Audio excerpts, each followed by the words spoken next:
Welcome to the sleepy Geographer channel, a quiet corner where the world unfolds slowly, fact by fact, ridge by ridge. Tonight, the stories waiting for you are all about the Earth's quietest places, the deep canyons and the gentle valleys. These are the landscapes that listen more than they speak, that hold silence in their depths and shelter in their embrace. Before we begin, I'd love to know where you are listening from this evening. Perhaps you're nestled in a valley yourself, or maybe you're in a city dreaming of wide open spaces. If you find comfort in these journeys, I'd be so grateful if you could gently tap the like button and subscribe. To those who are already subscribed, thank you kindly. You're the steady foothills at the base of this channel's landscape, so let us turn our attention to these gentle giants of the land. What is a valley, if not a feeling? We could define it on a map as a low area between hills or mountains, but that misses its essence entirely. A valley is not an absence of height, but a presence of peace. It is the earth holding out its cupped hands, a sheltered basin that collects sunlight, pools the cool night air, and offers a haven from the wind. To be in a valley is to feel a gentle enclosure, a sense that the world, for a moment, has drawn its horizons in closer, creating a more intimate, manageable space. The sky becomes a soft ribbon of blue or a tapestry of stars, framed by sloping shoulders of land, and a canyon. A canyon is a valley's deeper, more profound story. It is a chapter where the earth has been parted, not in violence, but with an unimaginable, patient deliberation. It is a testament to the persistence of a single drop of water, repeated over millennia, whispering to the stone until it yielded, revealing layers of history like the pages of a silent book, written in rust-red sandstone and slate-grey shale. To stand within a canyon is to feel the weight of deep time. The walls rise like ancient, weathered librarians, guarding stories of ancient seas and petrified dunes. The light here does not flood. It descends. It filters down in slow, golden beams, illuminating a world that exists in a perpetual, peaceful twilight. These are not landscapes that shout. They are landscapes that listen.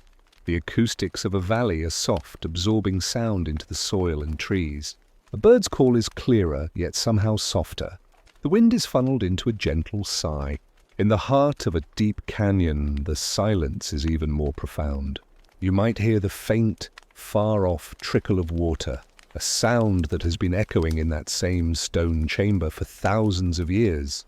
It is a sound that does not demand your attention, but simply persists, a constant, gentle reminder of the slow, silent forces that are, even now, shaping the world.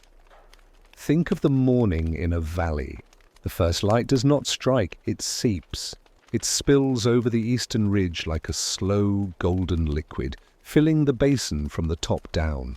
It touches the highest pine trees first, then the slopes, then the meadows, and finally the stream at the very bottom, which begins to sparkle as if waking from a dream. The night's chill retreats not with a rush, but as a slow, gentle exhalation. The mist that pooled in the low places begins to lift, not as a wall, but as tendrils and wisps that curl and dissolve into the brightening air. It is a daily performance of immense grace played out in absolute silence, and the evening in a canyon. As the sun retreats from the canyon rim, the world below does not plunge into darkness.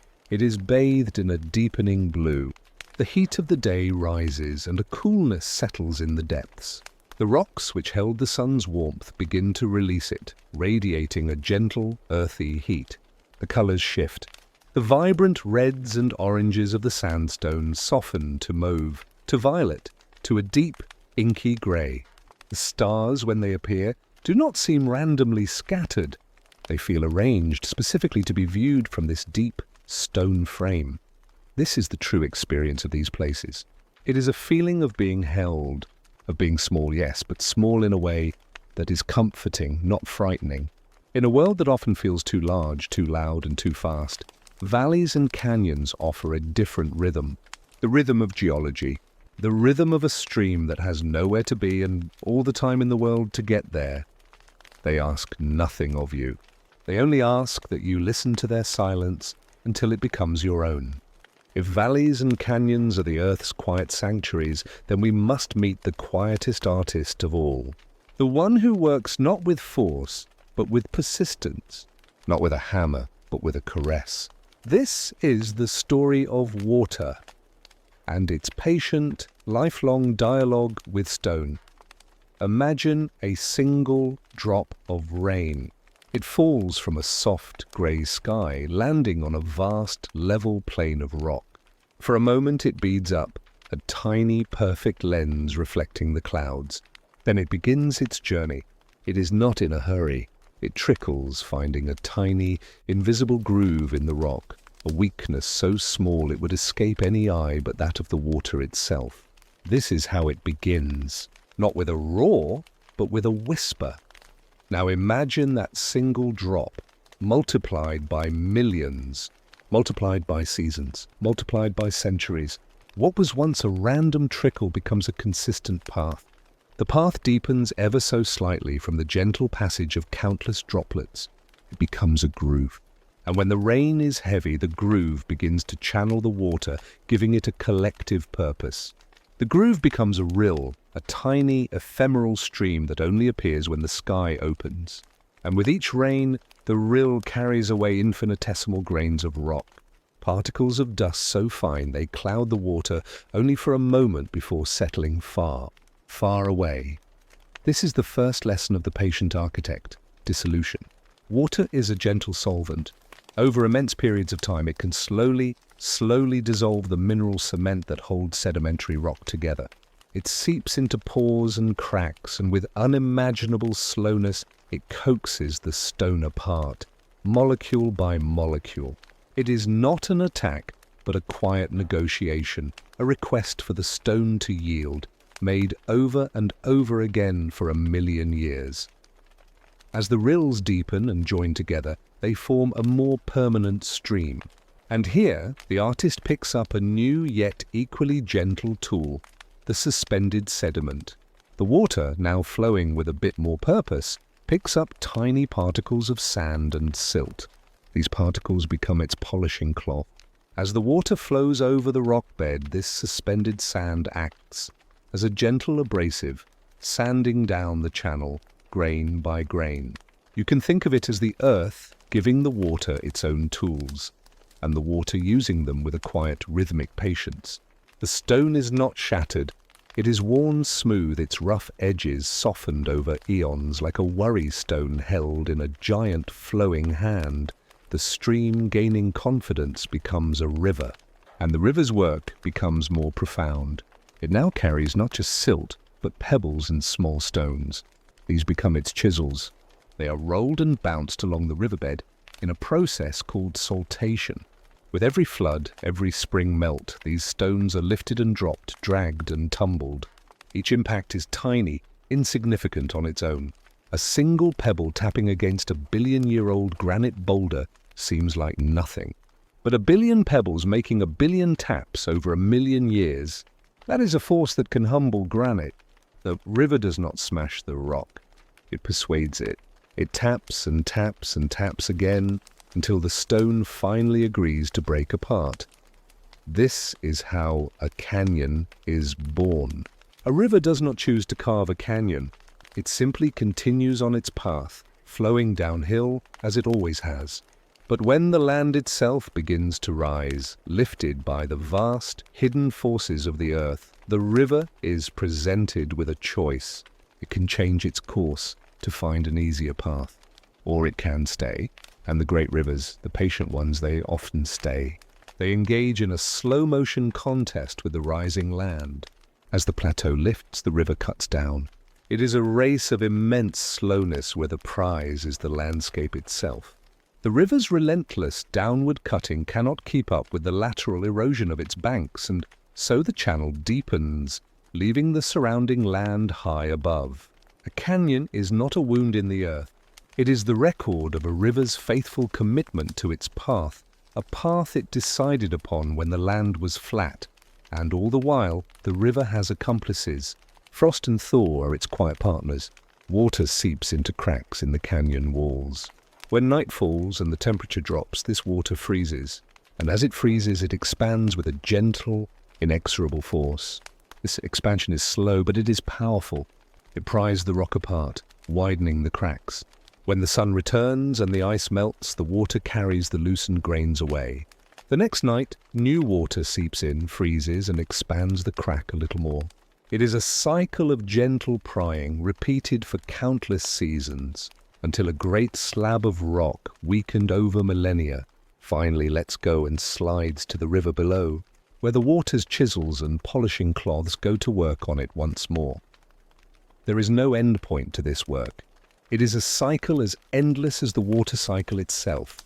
The river carries the mountains grain by grain to the sea lays it down as sediment, and in time that sediment may become stone again and be lifted into new mountains for new rivers to carve.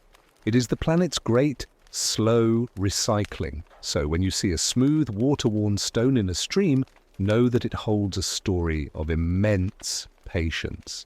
Its smoothness is a testament to a journey of 1,000 miles, a record of countless gentle touches from the water and its tools. It is a story written not in words, but in form. A story of the patient architect who works in silence, who never rests, and whose only design is to flow forever downhill. There is a sculptor even more patient than water, one that works not with flow but with weight, not with a whisper but with a profound and silent pressure. This is the sculptor of ice, the glacier. Imagine a landscape of eternal winter, high in the mountains. Here, snow falls, but it does not melt. Season upon season, year upon year, the snow accumulates. Flake upon countless flake, it piles into a soft, deep blanket. But this blanket is not light. The weight of the new snow upon the old begins a slow, transformative magic. It compacts the lower layers, squeezing out the air, turning the delicate crystals of snow first into a dense, granular ice called fern, and then, under centuries of relentless, gentle pressure, into a solid, crystalline blue ice. This ice is not static. It is alive with a slow, creeping motion. It becomes a river, but a river of a different kind. A river of time made visible. A glacier is a force of immense, unhurried power. It does not rush. It flows at a pace that can scarcely be measured in a human lifetime, sometimes moving only a few centimeters in a day. It is the Earth's slowest moving fluid, a colossal body of ice that deforms and oozes downhill under its own immense weight. It is a tide measured not in hours, but in millennia. And as this tide of ice flows, it sculpts. It does not cut like a river. It scours. It does not carve. It grinds. A glacier is a vast sheet of sandpaper, and the land is its wood. Before the ice arrives, a mountain valley is often V-shaped, the work of a youthful, energetic river focused on cutting downward. But a glacier is too large, too wide, for such a narrow channel. It does not fit into the valley. It consumes it. The glacier's journey downward is a process of profound remodeling. Its incredible mass widens the valley, grinding away at the walls, smoothing sharp ridges into gentle slopes. At its base, it carries an immense load of rock and debris, boulders, gravel, and fine sediment frozen into its ice. This debris acts like the grit on sandpaper, scraping and scratching the bedrock beneath. The glacier polishes the stone to a smooth, gleaming finish, and upon that finish it often leaves its signature, long parallel scratches known as striations. These are the gentle scars of its passage, a message written in stone telling of the direction and slow, inexorable pull of the ice. The result of this immense, patient scouring is a new shape in the landscape, the U-shaped valley. Where a river creates a sharp, narrow V, a glacier creates a broad, deep, and wonderfully smooth U. To stand in a glacial valley is to feel a different kind of space. The walls rise in sweeping, steep curves from a wide, flat floor. There is a sense of grandeur, of having been opened up by a force that could not be contained. The valley feels immense, clean, and hollowed out. It is architecture on a colossal scale, a cathedral nave carved not by hands, but by the slow, relentless passage of ice. As a glacier moves, it acts as a colossal conveyor belt, carrying its load of rock and soil. When the climate eventually shifts and the great ice river begins to melt and retreat, it does not simply vanish. It lets go of its burden. It deposits its cargo in long, low ridges along its sides, known as lateral moraines. Where two glaciers meet and merge, their lateral moraines join to form a dark, debris-filled stripe down the center of the combined ice flow, a medial moraine. And at the very foot of the glacier, it leaves a great chaotic pile of all it could no longer carry. A terminal moraine. This final gift, the terminal moraine, often becomes a natural dam. And behind this dam, the meltwater from the retreating ice begins to pool. It fills the deep U-shaped basin that the glacier itself carved. The result is one of the most serene and beautiful landscapes on Earth, a glacial lake. These lakes are often a stunning, milky turquoise blue. Their color comes from rock flour, finely ground particles of rock, the last and finest sediment from the glacier's grinding work, suspended in the water. These lakes, cradled in the arms of the U-shaped valley, are like jewels set in stone. They are the glacier's memory, a tranquil ghost of the ice that once resided there. The water is profoundly still, reflecting the sharp peaks and sheer cliffs that the ice sculpted. The silence around them is deep and complete, broken only by the occasional distant crack of a remaining ice field or the call of a bird echoing off the polished walls. The work of the glacier is a testament to the power of slow, persistent wait. It is a force that feels neither violent nor angry, but inevitable. It is the earth in its cold phase, holding water in a frozen state and using that frozen mass to redesign its own surface. The gentle, sweeping curves of a U-shaped valley, the polished stone, the serene blue lake, these are the legacy of the ice.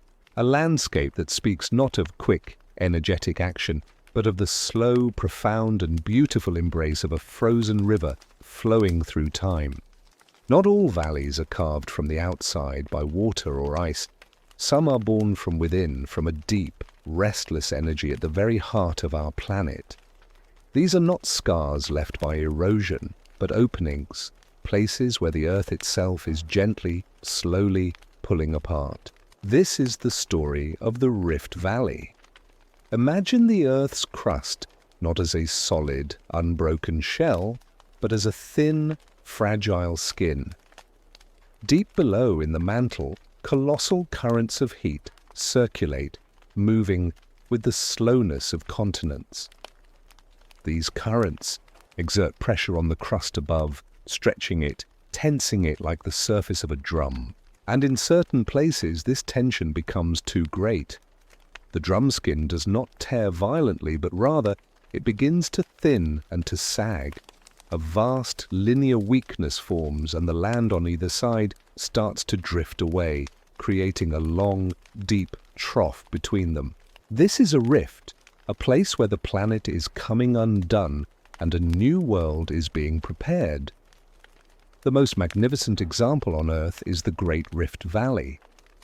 It is not a single valley, but a series of connected depressions, a colossal gash in the Earth's surface that runs for thousands of kilometers from the Middle East all the way down through East Africa. To stand on its edge is to stand at the brink of a geological event of almost unimaginable scale. You are not looking at a canyon carved by a river. You are looking at a continent in the active process of splitting in two.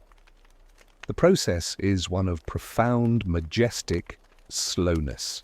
The land stretches perhaps a few millimeters per year. As it stretches, the crust thins and fractures along great faults. The central block, weakened and heavy, begins to sink, while the land on either side remains higher, creating the classic Rift Valley structure, a flat, wide floor bounded on both sides by long, steep, straight escarpments, the fault lines where the earth has broken. It is a clean, geometric architecture written in stone and tectonics. This sinking land creates a basin, a vast, low-lying plain. And into this plain, water naturally flows. This is why the Great Rift Valley is dotted with some of the most remarkable lakes in the world. They are not glacial jewels, but vast, ancient, and often shallow bodies of water that have filled the void. Lakes like Tanganyika, one of the deepest and oldest lakes on Earth, and Malawi, a lake teeming with life found nowhere else. These are lakes of isolation and evolution cradled in the arms of a splitting continent. The sinking of the valley floor also creates a dramatic range of climates. In some sections, the land has dropped so low that it becomes a hot, arid basin, like the Danakil Depression. In others, the high walls catch the rain, creating lush, forested highlands that look down upon the dry plains below. This variety of habitats, all within the same rift system, makes it a cradle of biodiversity. But it is also famously a cradle of humanity. The sediments of the Rift Valley have perfectly preserved the bones of our earliest ancestors, as if the Earth, in its splitting, was carefully laying down a library of our own origins. Volcanoes are the frequent companions of these rifts. As the crust thins, it becomes easier for the molten rock from the mantle to push its way to the surface. Dotting the length of the rift are volcanic peaks, some dormant, some sleeping, some still quietly active. They stand as sentinels along the line of separation, reminders of the fiery forces that work beneath the surface. Their rich, volcanic ash falls onto the valley floor, creating some of the most fertile soils on Earth. Life, it seems, flocks to the edges of creation. There is a unique silence in a rift valley. It is not the intimate silence of a forested canyon, but a vast, spacious silence. The scale is so immense that sound seems to get lost in the expanse. The wind sweeps across the flat floor, rustling dry grasses, but it is a soft, background whisper. The call of a bird echoes not from a close cliff, but from a distant, hazy wall, miles away. It is a silence that speaks of immense distances and deep time. To contemplate a rift valley is to contemplate the future. The process that began millions of years ago continues today. The Horn of Africa is slowly, inexorably separating from the main continent. In tens of millions of years, the sea will flood into this great trough, and a new ocean will be born. East Africa will become a separate landmass, a large island adrift in the Indian Ocean. The Rift Valley is a snapshot of a world in the making. It is a glimpse of the same forces that opened the Atlantic Ocean, that broke apart Pangaea. It is the most fundamental process of our living planet, the constant, slow and beautiful remaking of its own face. So, the Rift Valley is more than a valley. It is a window into the deep, restless energy of the earth. A place where you can stand and feel the colossal, patient forces that pull continents apart and build new ones. It is a landscape, not of an ending, but of a beginning. A quiet, slow-motion genesis unfolding in plain sight. There is a place on earth where time is not a river, but a cliff.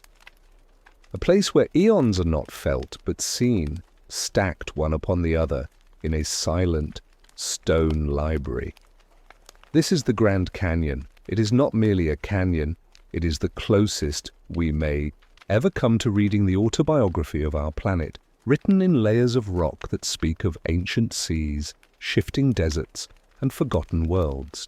To stand on its rim is a humbling experience. The scale is almost impossible for the mind to grasp. It is a mile deep, but that number does no justice to the sensation. It is a yawning expanse, a vastness that pulls at your senses. The other side seems both near and impossibly far, a silhouette against the setting sun. And between here and there lies the story of nearly 2 billion years. The most profound quality of the Grand Canyon is its silence. It is a deep, resonant silence, born of immense space. Sound here becomes small. A bird's call from the far rim is a faint, lonely pinprick in the quiet. The wind, which might be a roar up here, is softened as it descends, becoming a gentle sigh that whispers through the countless layers of sandstone and shale. This is not an empty silence, but a full one. A silence heavy with history. Let your gaze drift downward from the rim to the distant, ribbon-like river. You are not just looking down through space, but down through time. Each band of color, each distinct stripe in the great stone wall is a chapter in an ancient story. The topmost layer, the Kaibab limestone, is a pale, creamy cap. This stone was once the bottom of a warm, shallow sea around 270 million years ago. Its fossils are the remnants of shells and marine creatures that lived and died in that vanished ocean. As your eyes travel deeper, the colors change. You pass through the Coconino sandstone, a layer of pale, cross-bedded stone that was once a vast, sweeping desert of enormous sand dunes, older than the dinosaurs. You can almost feel the ghost of that dry, wind-swept world. Deeper still, the rocks grow darker, older. You reach the Redwall limestone, a sheer, imposing cliff that glows with a fierce, rusty red. It, too, was a seafloor, but in a time so remote that life had only just begun to venture onto land. This descent is a journey backwards, past the point where reptiles walk the earth, past the age of amphibians, into a time of primitive fish and strange, soft-bodied creatures. The very deepest rocks you can see, the Vishnu schist at the very bottom, are metamorphic. They are the twisted, contorted roots of an ancient mountain range that soared to Himalayan heights, only to be worn flat, buried under seas and deserts, and now exposed again by the patient work of the river. These dark, glittering rocks are nearly 2 billion years old. They are the foundation. The prologue, and through it all, at the very bottom, a thin, silver-green thread catches the light. The Colorado River. From this height, it looks tranquil, almost motionless. It seems impossible that this calm, distant stream could be the artist responsible for this colossal masterpiece. But that is the final quiet lesson of the canyon. The river did not create the layers, it merely revealed them. It performed the slowest, most patient archaeological dig in the history of the world, peeling back the pages of stone to show us the story hidden beneath. The light in the canyon is its own kind of magic. At midday, the sun highlights the vastness, the sheer, staggering scale. But it is at dawn and dusk that the canyon truly sings its lullaby. As the sun rises, it does not fill the canyon, it paints it. The light slides down the western rim, slowly illuminating the topmost layers, setting the pale limestone ablaze in gold and cream. The deep inner gorges remain in a soft blue-purple shadow, a pool of lingering night. Sunset reverses the spell. The eastern rim falls into shadow first, while the western walls hold the light, glowing with an intense, fiery orange and deep red. The shadows climb, minute by minute, deepening the purples and blues in the ravines and side canyons. The last, Beams of sun catch only the highest peaks, turning them into isolated, floating islands of fire in a sea of gathering twilight. Then, one by one, these too go dark. The canyon does not disappear in the darkness, it simplifies. It becomes a great, dark absence in the earth, a void under a blanket of stars. To listen to the Grand Canyon's lullaby is to listen to this slow dance of light and shadow. It is to contemplate a silence that contains the memory of ancient seas and the ghost of a mighty river's work. It is to feel the weight of deep time, not as a burden, but as a comfort. A reminder that our world is ancient beyond measure, and that its greatest stories are written not in books, but in stone, waiting in a quiet, majestic peace for anyone who wishes to simply look and listen to the silence. If the Grand Canyon is the Earth's epic novel, then Antelope Canyon is its poem, a short, exquisite and deeply intimate verse, written not in towering cliffs but in flowing, liquid stone. This is not a landscape of overwhelming scale, but of mesmerizing detail, a place where the light itself becomes a tangible, living presence, and the very rock seems to flow like water, frozen in a single perfect moment.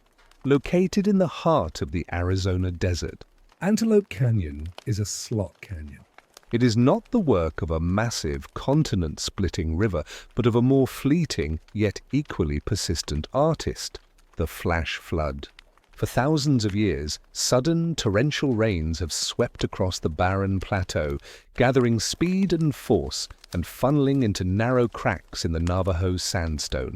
The water, laden with sand and grit, has acted like a liquid sand blaster, scouring and polishing the narrow passageways, widening them grain by grain, until the walls are as smooth as silk and as flowing as draped fabric. The result is a subterranean sculpture gallery, a place where nature has carved its most graceful and fluid forms. To enter Antelope Canyon is to step into another world. The desert above is a place of harsh sun and open space, but here, just a few steps down, the world transforms. The air grows cool and still. The roar of the wind is replaced by a profound, hushed silence, broken only by the soft scuff of feet on sand and the distant, echoing murmur of visitors in another chamber. The scale is human, intimate. You can reach out and touch the walls, and when you do, you are touching a surface that has been polished to a soft, matte finish by countless grains of sand, driven by countless floods over countless centuries. The name of the canyon comes from the antelope that once grazed in this area, but its soul comes from the light. Antelope Canyon is a temple to light. The canyon is so narrow and deep that direct sunlight only penetrates for brief periods each day. During those sacred hours, the canyon performs its daily miracle. Sunbeams, which are mere illumination on the surface above, become solid, luminous entities down here. They slice down from openings in the canyon ceiling like divine pillars connecting the earth to the sky. These beams of light do not simply fall, they interact with the canyon. They strike the walls and floor, but instead of being absorbed, they are transformed. The light reflects off the myriad tiny crystals in the sandstone and scatters in the fine, dust-filled air. This scattering paints the canyon in a breathtaking palette of colors. The same Navajo sandstone, which appears a dull brown on the surface, is revealed in its true glory here. It glows with deep, resonant oranges, vibrant reds, soft lavenders, and gentle golds. The colors shift and change as the sun moves across the sky, a slow, silent light show that has been playing for millennia. The walls themselves are a sculpture of movement. Without the sharp angles of most canyons, the stone here is curved into sensuous, flowing shapes. It swirls and spirals, creating forms that look like frozen waterfalls, draped curtains, or the inside of a seashell. Running your eyes along these curves is a deeply soothing experience. There are no hard edges, no jarring lines. Everything is smooth, continuous, and harmonious. It is a landscape that feels dreamed rather than built, a place where the stone remembers its journey as sand, dancing in the wind before it settled and turned to rock. Photographers call the light beams God rays, and for good reason. When one of these beams finds its way to the sandy floor, it does not create a sharp spot of light, but a pool of liquid luminescence. It illuminates the fine sand on the floor, making it look like a river of light.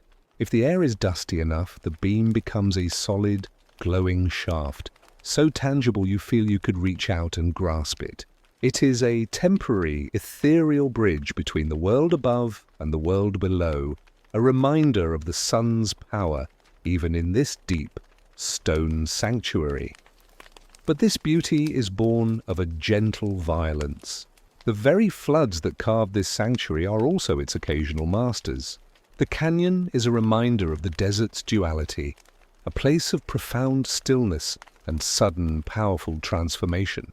The marks of the floodwaters are there on the walls, in the high water lines, and the perfectly smoothed surfaces. To be in the canyon is to be inside the very tool that carved it, a tool that is both destructive and profoundly creative. As the day wears on and the sun moves, the light beams retreat. The pillars of light dissolve back into a general, soft, glowing luminescence.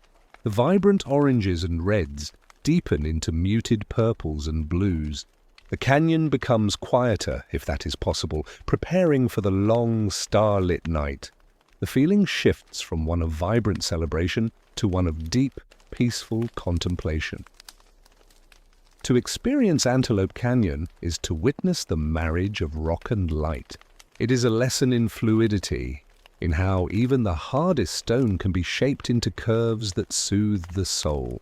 It shows us that the most profound beauty is often found not in the vast and overwhelming, but in the narrow, hidden, and intimate places.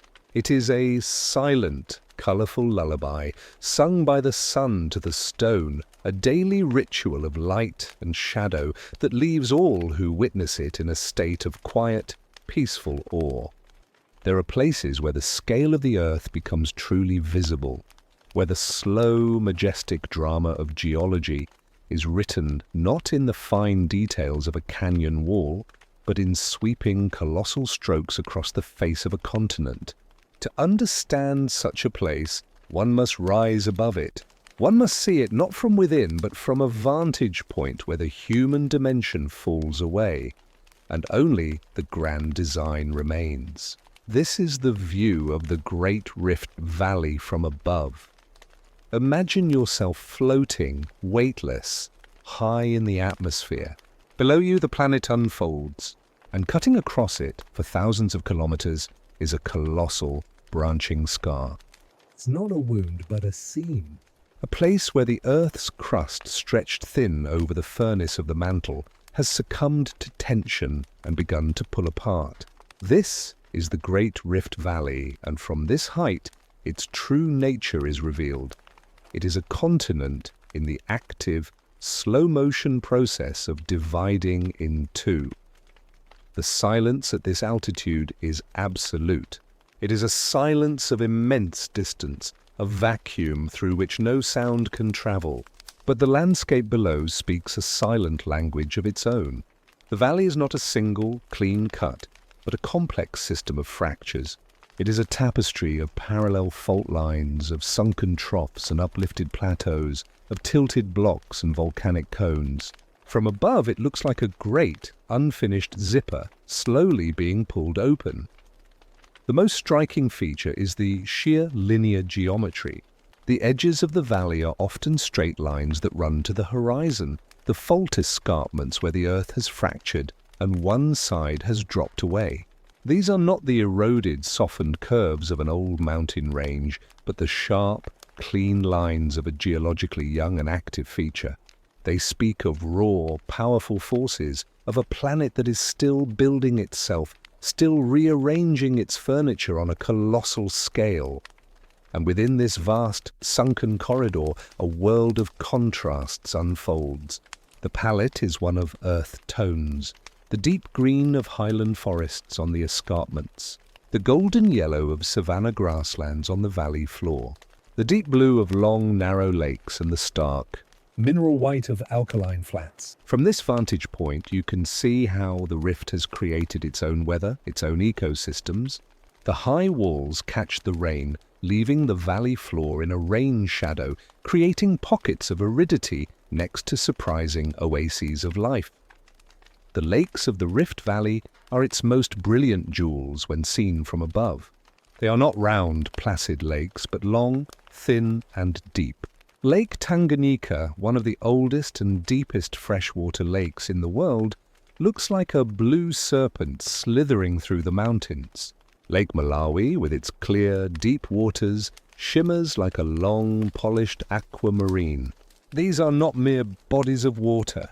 They are evolutionary crucibles. Isolated in their deep troughs for millions of years, they have given rise to thousands of species of fish found nowhere else on Earth. From above, their stillness is a mask for the frantic, unique dance of life happening in their depths, scattered along the length of the rift like beads on a string of volcanoes. Some, like Mount Kilimanjaro, are dormant giants, their snowy peaks standing in silent contradiction to the equatorial sun.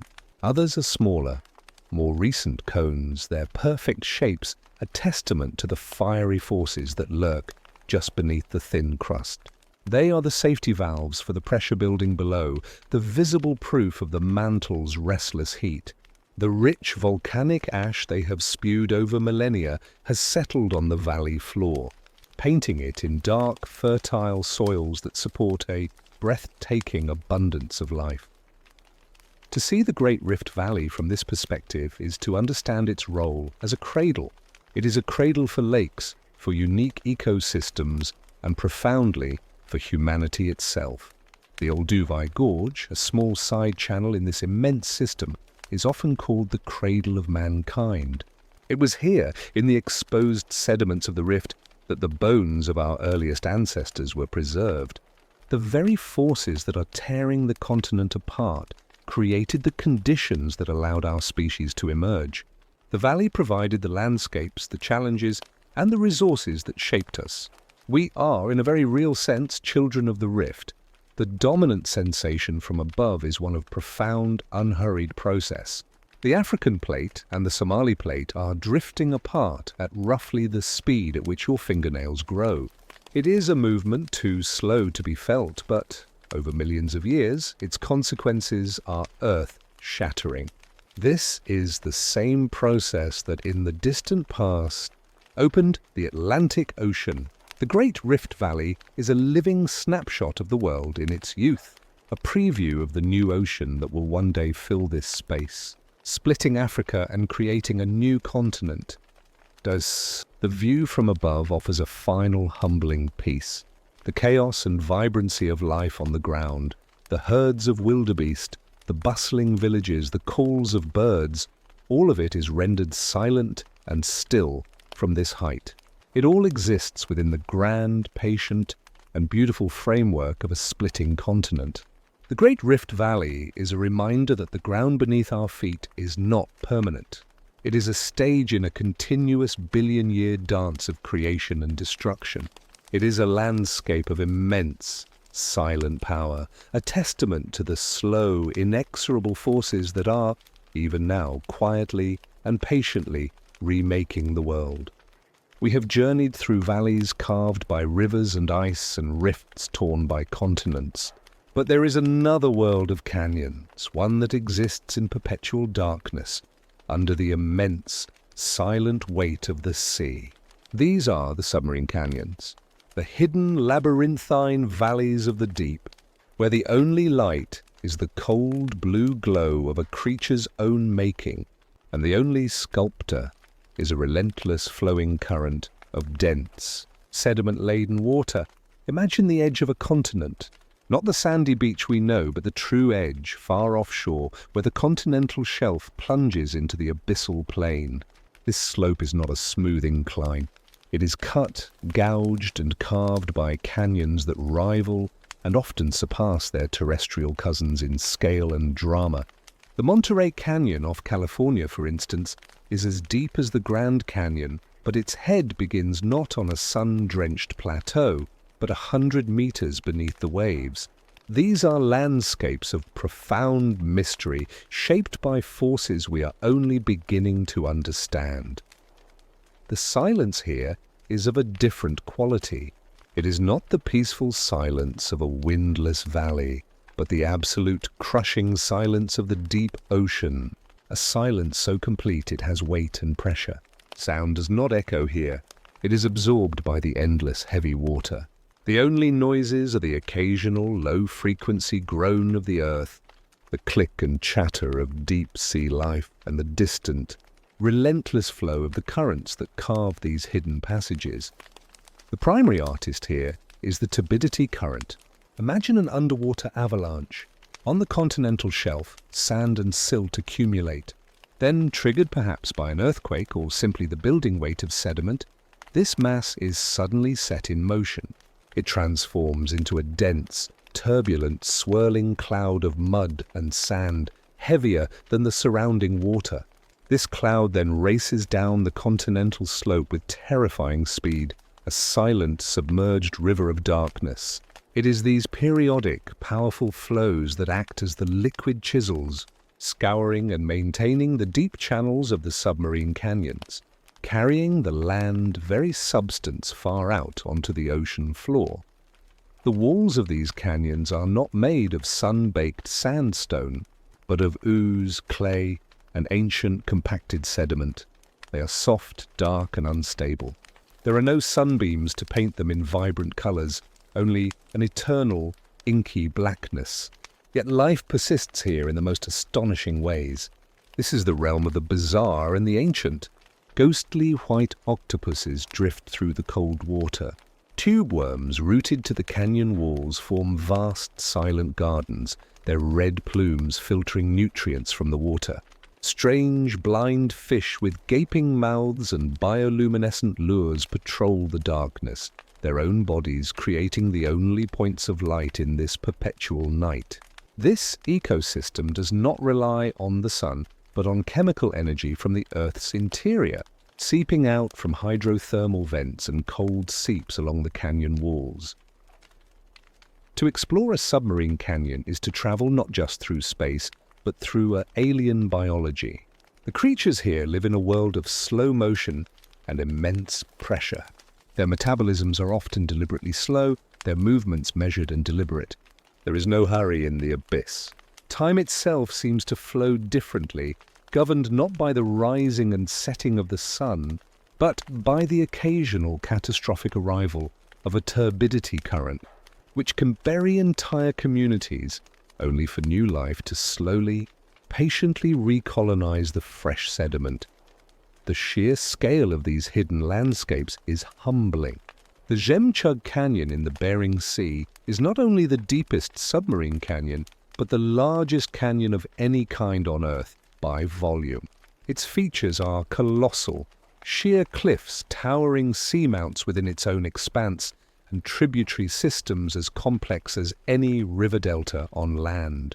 All of it exists in a world of permanent twilight, unseen by human eyes, known only through the ghostly, sonar-gathered images of robotic submersibles. These canyons are not merely passive features, they are critical arteries in the planet's circulatory system. They are the conduits that transport organic material, the carbon-based remains of life from the sunlit surface waters, from the fertile continental shelves down into the nutrient-poor deep sea. This constant rain of sustenance, channeled and concentrated by the canyons, is what makes these deep, dark places oases of life in the vast desert of the abyssal plain. They are the hidden, beating heart of the deep ocean's ecology. There is a profound peace in contemplating these sunless valleys. They represent the ultimate hidden landscape, a world that operates on principles alien to our own, governed by gravity, pressure, and cold. They remind us that the Earth's most dramatic geology is not confined to the land. that beneath the rolling, reflective surface of the sea lies a terrain more rugged and vast than anything we know on the continents. A world of silent, flowing avalanches, of eternal darkness punctuated by fleeting, living stars, and of canyons so grand they swallow the light itself. It is a lullaby of the deep, a silent, rhythmic pulse of currents and life in the heart of the abyss. After the sunless silence of the ocean deep, we return to the light, to a world where life does not merely persist, but overflows. We journey now to the river valleys of the Amazon, a realm where the very air is thick with moisture and vitality, and where the concept of a valley transforms into a green, breathing embrace. This is not a landscape defined by the absence of rock, but by the overwhelming presence of life. Imagine a river not as a clear cutting tool, but as a vast meandering artery. The Amazon and its countless tributaries are the pulsing heart of this world. Their valleys are not steep, rocky gorges, but wide, flat floodplains known as varzias. For much of the year, these plains are a tapestry of forest and swamp. But when the rains come, the rivers swell, not with violence, but with a slow, deliberate purpose. They overflow their banks and gently inundate the forest floor, spreading out for miles. The valley becomes a slow-moving, shallow sea, with the tops of the trees rising like emergent islands from the tea-colored water. This is the famous flooded forest, a landscape that is half earth, half river, and entirely magical. The soundscape here is a world away from the silences we have known. It is a living symphony, a low, constant hum of existence. The chorus begins before dawn with the howler monkeys, their deep, guttural roars echoing through the mist like calls from a primeval world. As the sun filters through the thick canopy, the birds take over, the melodic trills of tanagers, the squawks of macaws, and the haunting cries of toucans. At night, the orchestra changes again, to the rhythmic chirping of frogs and the relentless buzzing chorus of cicadas. This is not a noise that disturbs, but a sound that lulls. It is the sound of the world breathing, a constant reminder of the immense, thriving community you are nestled within. The air in the Amazonian valley is a tangible presence. It is warm, heavy, and fragrant. It carries the scent of damp earth, of decaying leaves, of blooming orchids, and the sweet, almost intoxicating perfume of unknown flowers. To breathe here is to feel the life of the forest entering you. The humidity wraps around you like a soft, warm blanket, slowing your movements, calming your heart, and inviting you to simply be still and absorb the gentle chaos of life. Light in this green world is a filtered, dappled treasure. The canopy high above is so thick and layered that it creates its own sky, a ceiling of leaves that breaks the harsh tropical sun into a million tiny, shifting specks of gold that dance on the forest floor. There is no single, direct beam of light, only this soft, green-golden glow that illuminates without glaring. It is a light that feels ancient and gentle, perfect for the slow, patient growth of the flora below. In the understory, where light is a scarce commodity, plants have adapted with large, dark green leaves, stretching wide to catch every precious photon. This is a world built on layers, a vertical valley of life. From the emergent giants that pierce the sky to the dense, interconnected canopy that houses most of the jungle's creatures, down to the dim, quiet understory where fungi glow with an eerie, pale light and jaguars move like silent shadows. Every level, from the highest bromeliad to the deepest root, is its own micro-world, teeming with specialized life. The valley is not just a place on the ground, it is a three-dimensional living cathedral, and every inch of space is occupied, contested, and cherished. The river itself is a world of its own, a river sea. Its water is not clear, but the color of weak tea, stained by tannins released from decaying leaves. This is the Igapo and Varzea, the flooded ecosystems that pulse with the seasons. Fish have evolved to fruit and seeds that fall from the canopy, and pink river dolphins navigate through the submerged tree trunks. The boundary between land and water is fluid, temporary, and endlessly cyclical. Life here is not fixed but adaptable, moving with the rhythm of the rising and falling waters. To be in an Amazonian valley is to feel a profound sense of being enveloped. The sheer density of life is both awe-inspiring and deeply comforting. It is a reminder that nature is not always about stark, imposing geology, but can also be about a soft, wet, and overwhelmingly generous embrace. It is a place of constant, gentle decay and relentless, vibrant rebirth. A fallen tree becomes a nursery for 100 new forms of life. The air, the water, the very soil is alive. This is the green lullaby.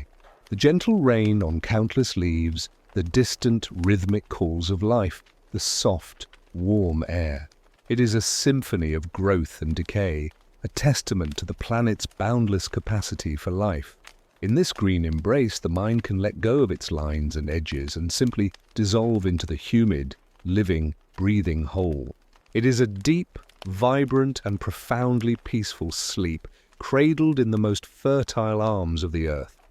We have felt the humid embrace of the rainforest. Now we travel to its absolute antithesis, a world of rock, ice, and sublime stillness.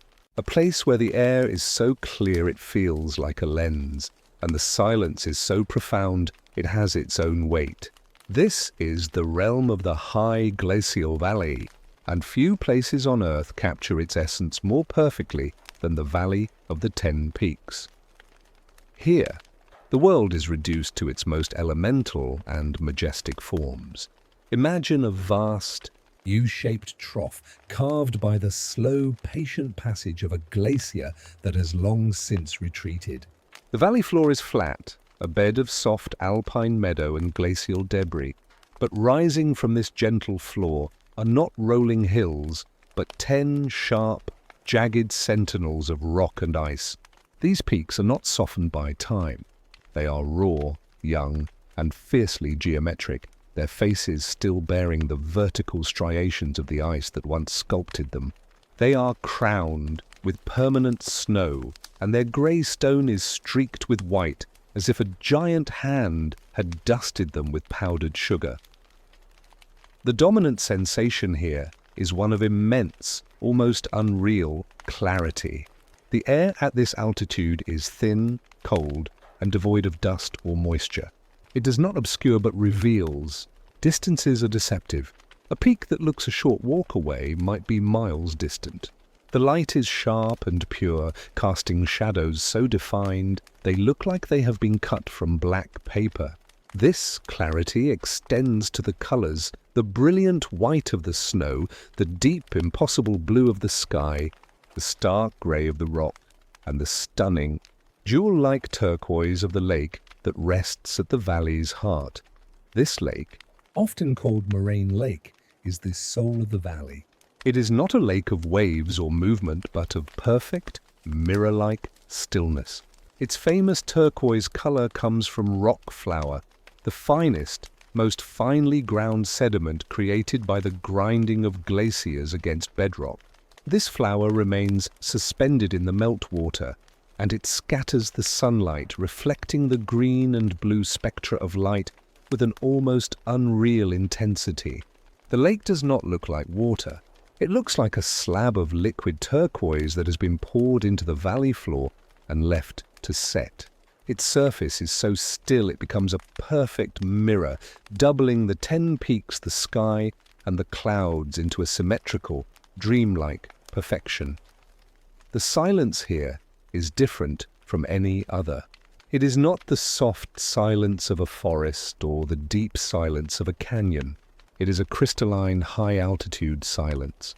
A silence so complete you can hear the blood pulsing in your own ears. The wind, when it comes, is not a roar. but a gentle sigh as it flows over the peaks, a sound that only serves to emphasize the quiet that follows. The occasional crack of a distant serac or the tumble of a single small rock down a faraway cliff face is not an interruption, but a punctuation mark in a long, quiet sentence. This silence is not empty. It is full of space, of cold, of light. It is a silence that encourages introspection, that slows the heartbeat and stills the mind. Life here is sparse, hardy, and deeply respectful of the silence. A lone marmot may whistle from a rock, its call echoing sharply before being swallowed by the vastness. A cluster of hardy alpine flowers, purposeful bursts of purple and yellow, clings to a patch of soil in the lee of a boulder. The trees, where they can grow, are stunted and wind-sculpted, their branches all growing in the same direction, away from the prevailing wind. Everything here is an exercise in endurance, in finding a way to exist within the overwhelming dominance of rock and ice. The play of light throughout the day is a slow, majestic performance. At dawn, the sun does not so much rise as it ignites the peaks one by one, setting the highest snowfields ablaze in a soft pink alpenglow, while the valley remains in a deep blue shadow. As the sun climbs, the light becomes brilliant and sharp, revealing every crack and fissure in the stone faces.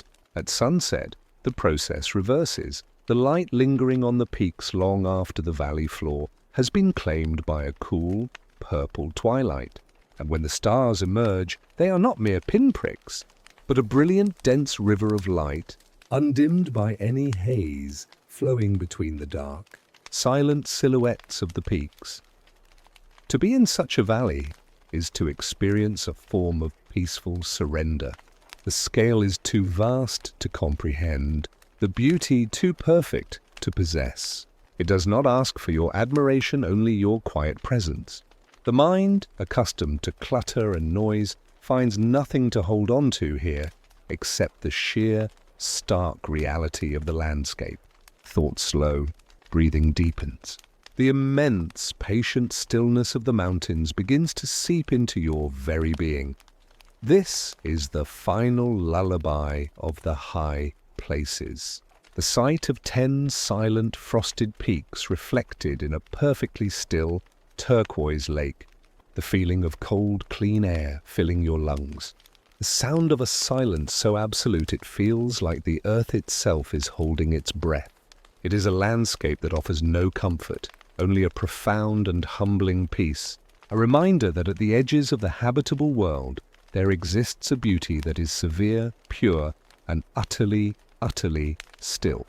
Far below the sun-baked rim, in the deep and quiet heart of the canyon, exists a world apart.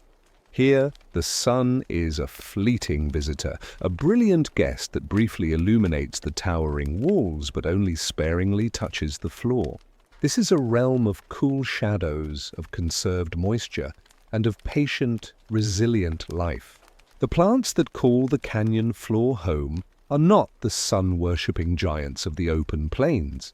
They are the specialists of shade, the masters of conservation, living quiet, efficient lives in the perpetual twilight. The first thing one notices is the temperature.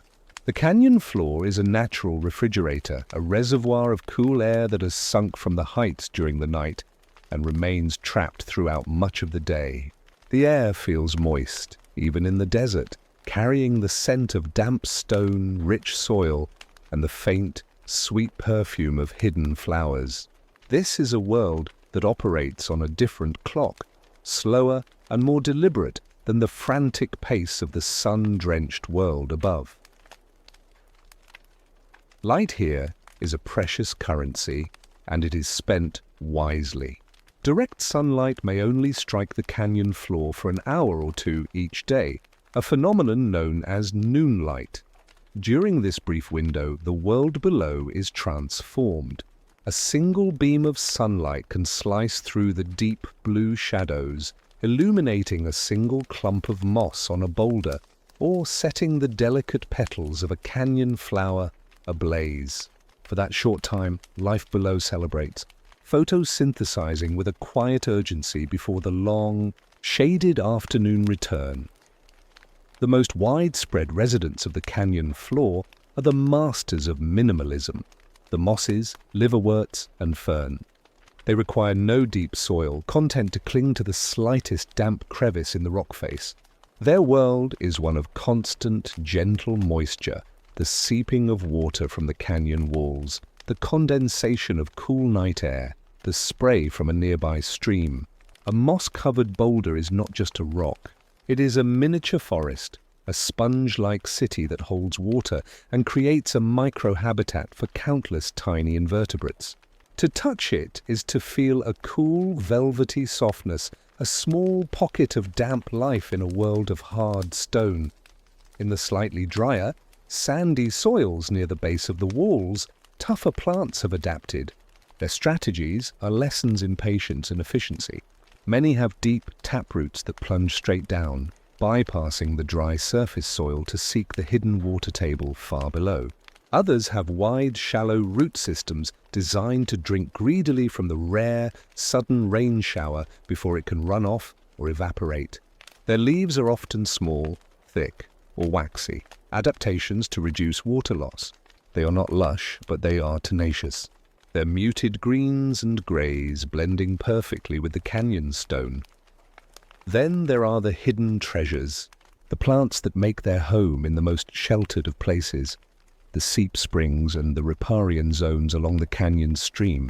Here, in these linear oases, life explodes in a narrow band of vibrant green.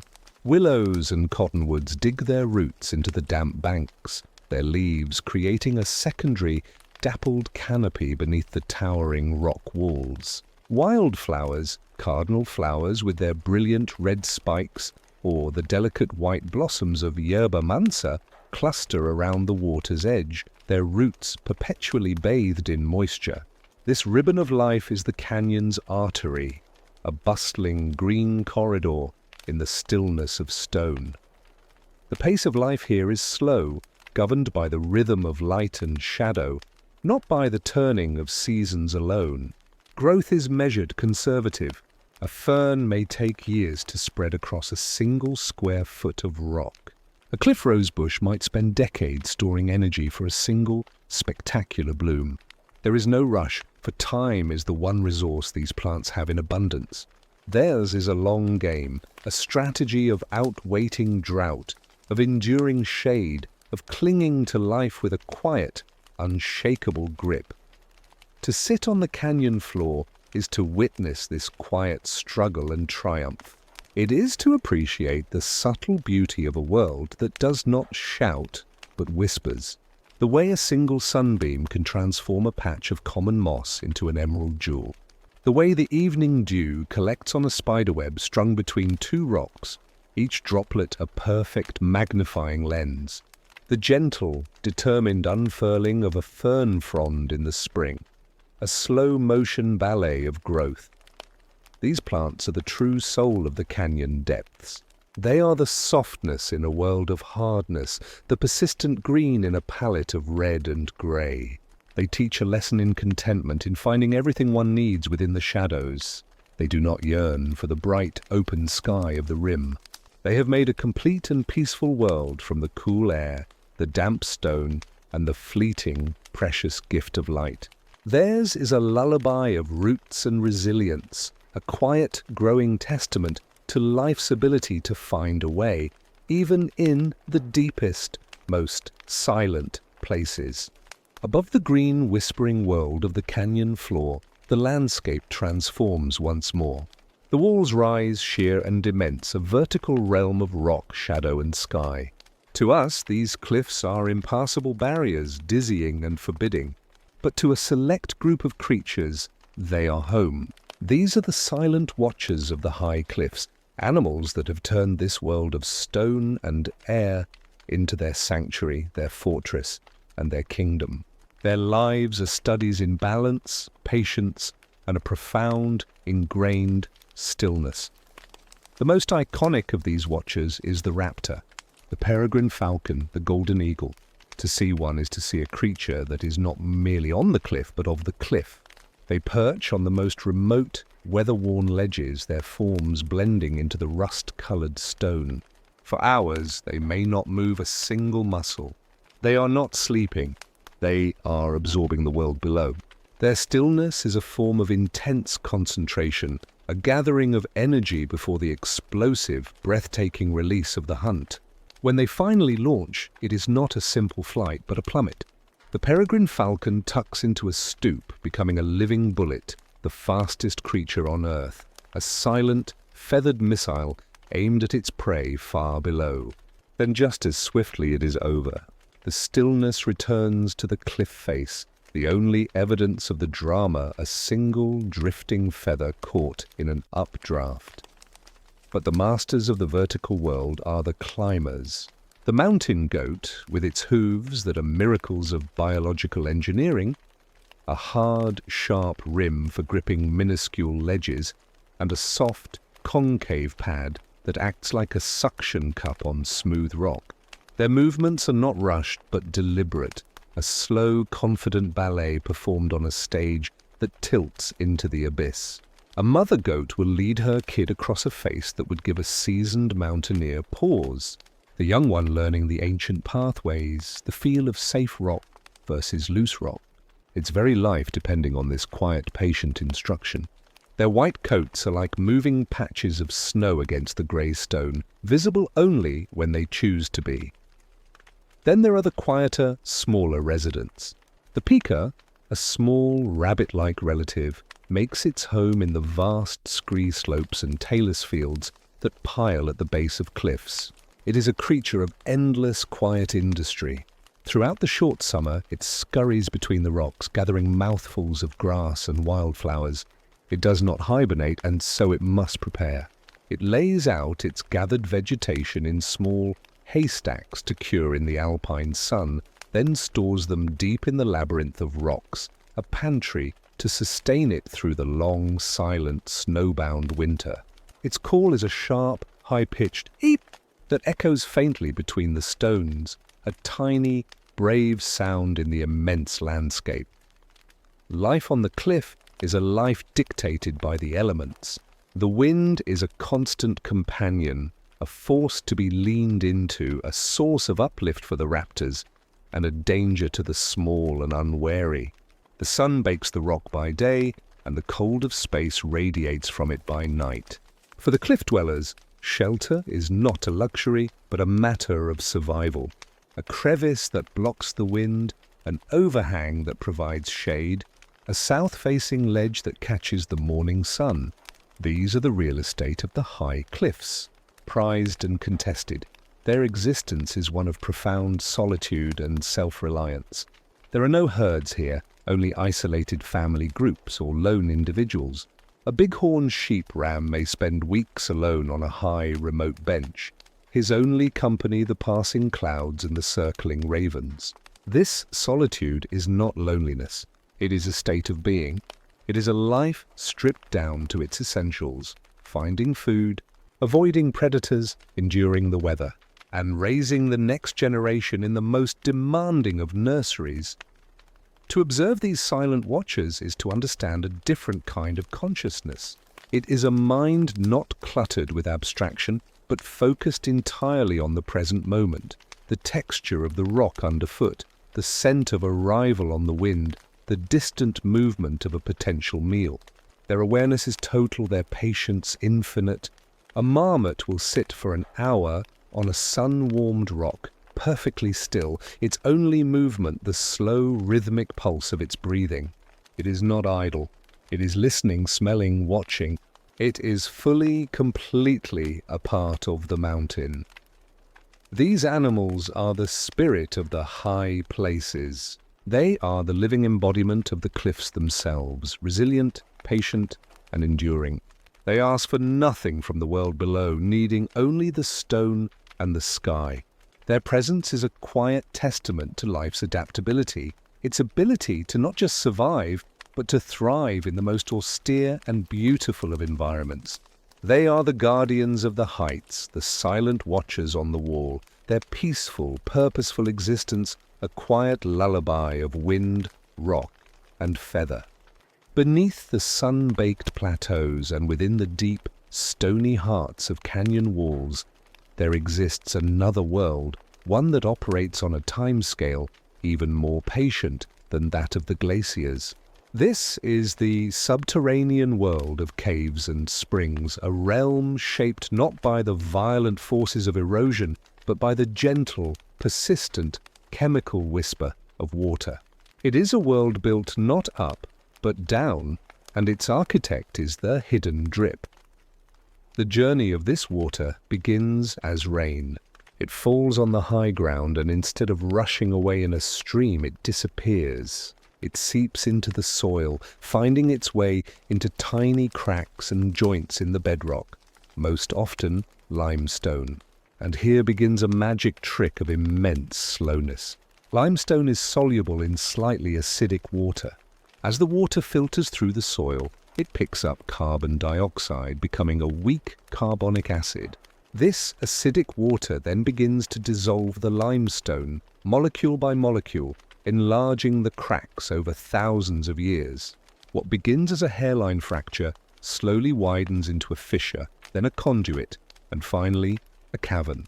This is how caves are born, not through force, but through dissolution, a silent, chemical conversation between water and stone that has continued for millennia. To step into a cave is to leave the world of time as we know it. The air is cool and still, possessing a constant temperature, season after season, year after year. The silence is profound, a blanket that muffles the outside world, making the internal sounds of the earth preternaturally clear. And the most dominant of these sounds is the drip, the steady metronomic plink, plink, of water falling from the ceiling high above into a pool below. It is the heartbeat of the cave, a sound that has continued unchanging for longer than human civilization. This drip is not just a sound, it is a builder. Each droplet that falls from the ceiling is saturated with dissolved calcite. When the droplet hangs in the air, it releases a tiny amount of its carbon dioxide gas, causing a minute, almost invisible, amount of calcite to be deposited. Over time, as droplet follows droplet, this deposition builds a slender, stone icicle hanging from the ceiling, a stalactite. On the floor below, where the droplet lands, another tiny deposit is left, building upwards to form a stalagmite. The process is unimaginably slow. A single inch of growth may take 1,000 years or more. These formations are not mere decorations. They are the cave's own slow-growing architecture, a record of the climate and the water table stretching back into the ice ages. The beauty of a cave is a beauty of stillness and subtle form. There are no sharp angles. Everything is rounded, flowing, and smooth. Stalactites and stalagmites merge into great, fluted columns that seem to support the ceiling. Flowstone cascades down walls like frozen waterfalls, its surface rippled and gleaming. Draperies of delicate, translucent calcite hang in folds, and if you tap them gently, they ring with a soft, melodic chime. The colors are muted, creams, ochres, and rusty reds, tinted by minerals like iron oxide. In the absolute darkness, a cave is a monochrome sculpture garden. But when light is introduced, it transforms. A flashlight beam reveals the hidden, crystalline sparkle within the stone and the still. Clear pools of water become perfect mirrors, doubling the underground world into an illusion of infinite depth. And from the depths of these cavern systems, the water must eventually emerge. It finds its way through the labyrinth of underground passages, filtering and purifying itself through miles of rock, until it finally spills out at the base of a canyon wall or a hillside as a spring. A spring is the cave's exhale, the end of a long, hidden journey. The water that flows forth is often remarkably clear and cold, having been insulated from the sun's heat. It is the lifeblood of the arid canyon, creating an oasis of green mosses, ferns, and watercress at its source. Animals of all kinds know to come here, to this sacred, constant source. Their tracks marking the soft ground in a silent testament to its importance. These hidden worlds are the Earth's most patient art galleries. They ask for silence and darkness to preserve their delicate formations. A single touch from a human hand can stop the growth of a stalactite for decades, the oils from our skin creating a barrier the water cannot penetrate. To be in a cave is to be a guest in a place that was never meant for us, a privilege that demands reverence. The lullaby of the cave is the sound of the hidden drip. It is the sound of a single drop, following its destined path through the dark, contributing its minuscule part to a cathedral that has been under construction for 100,000 years. It is a sound of profound patience, of invisible growth, of a world being built, grain by crystalline grain, in the deep, quiet heart of the stone. It is the slow, steady pulse of the earth itself, a rhythm that promises that even in the deepest darkness, there is a quiet, persistent, and beautiful creation underway. We have explored the silent watchers on the cliffs and the hidden drip within the caves. Now let us focus not on what we see, but on what we hear. Let us listen to the voice of the valley itself, a voice that is never silent, a constant, gentle presence that shapes the very feeling of these places. This is the soundscape of the river, a lullaby composed by water and stone, performed daily for anyone who will pause to listen. The most fundamental sound is the river's murmur. It is not a single sound, but a symphony of countless tiny interactions. It is the sound of water swirling around a midstream boulder, a soft, gurgling whisper. It is the hiss of a current speeding over a shallow bed of gravel and the deep, resonant rush as it pours into a quiet pool. Close your eyes and you can begin to separate these layers. The lower tones are the river's bedrock, a constant, resonant hum that you feel in your chest as much as hear with your ears. The higher, chittering notes are the play of water over small stones and air bubbles, the sparkling top notes of the composition. This is not a noise, it is a presence, a sound so constant and predictable that the mind soon accepts it as a new kind of silence. A baseline of peace against which all other sounds are measured. This aquatic orchestra is conducted by the shape of the valley itself. In a narrow rocky canyon, the river's voice is amplified. It echoes off the stone walls, becoming a powerful, roaring chorus that fills the entire space, leaving no room for other sounds. It is the sound of raw power, of water confined and focused. But in a wide, U-shaped glacial valley, the river meanders across a flat floor. Here, its voice softens and spreads out. It becomes a gentle background murmur, a quiet companion to the rustling of grasses and the sigh of the wind. The valley acts as a great acoustic chamber, shaping the river's song into whatever form the geology demands. And around this constant aquatic melody, a chorus of life arranges itself. The buzzing of dragonflies, a dry, rattling hum as they patrol their territories over the water's surface. The rhythmic chirping of frogs from the damp edges, a steady, pulsing beat that quickens as evening approaches. The sharp, clear call of a canyon wren, a cascading melody of whistles that seems to tumble down the scale like the water it lives beside. These are not interruptions to the river's sound. They are its accompaniments, the other instruments in the valley's ensemble. They rise and fall, come and go, while the river's murmur continues, the unwavering foundation of it all. The sound of the river changes with the seasons, a slow, annual movement in its symphony. In the spring, fed by melting snow, it is a booming, powerful torrent.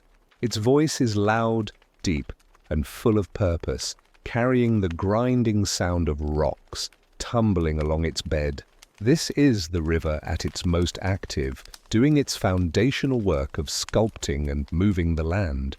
By late summer, its voice has softened to a gentle trickle in places, a more intimate and intricate melody as it weaves through exposed stones. In the winter, a strange quiet can descend, as parts of the river freeze, muffling the flow with a layer of ice. Though beneath the surface, the deep, resonant hum continues, unheard but unceasing for the human mind. This soundscape is one of the most powerful and innate relaxants we can experience. The consistent, predictable pattern of the river's sound, what acoustic ecologists call stochastic resonance, has a remarkable effect on our brains. It masks erratic, jarring noises, and its non-threatening, predictable pattern allows our nervous system to downshift, to release its hypervigilance. The river does not demand a response. It simply is. To listen to it is to be invited into its rhythm, to have your own breath and heartbeat slow, to match its timeless flowing pace. This is the true music of the valley. It is a composition that has been playing for thousands of years, each rock and curve of the bank contributing to the score. It is a sound that has witnessed the passing of ages, the migrations of animals, the growth of forests. It is the sound of journey and persistence. To sit beside a river and simply listen is to connect with the most fundamental process of the living earth, the water cycle, the journey from mountain to sea, given a voice. So let the river's murmur wash over you.